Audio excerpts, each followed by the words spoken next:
அண்ணாமலை கிட்டையும் விஜயா கிட்டையும் முத்துவும் மீனாவும் சொல்லியிருக்காங்க, நாங்க ஒரு முடிவு பண்ணிருக்கோம், கிருஷ எங்க பிள்ளை மாதிரி வளர்க்கலான்னு முடிவு பண்ணிருக்கோம்னு சொல்றாங்க. அப்ப விஜயா சொல்றாங்க, இது என்ன ஆசிரமமா, ஊர்ல உள்ளவங்க எல்லாம் கூட்டியாந்து வளர்க்கறதுக்கு?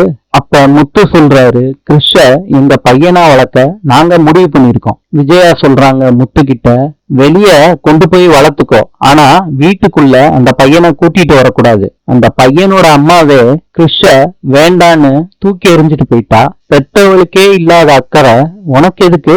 வாரோகிணி கேளு ரோகிணி, இந்த முத்து சொல்றத கட்டு போட்டுட்டு ஒரு பையன் இந்த வீட்டுக்கு வந்தானே, அந்த பையனை இவங்க 2 பேரும் வளர்க்க போறாங்களாம். முத்து சொல்றாரு, அவங்க பாட்டி சரின்னு சொன்னாங்கன்னா நான் கண்டிப்பா கிருஷ தத்தெடுத்து வளர்ப்பேன். இன்று கொலம்பியாவின் நாணயம் பிசோ. நாளை சந்திப்போம்.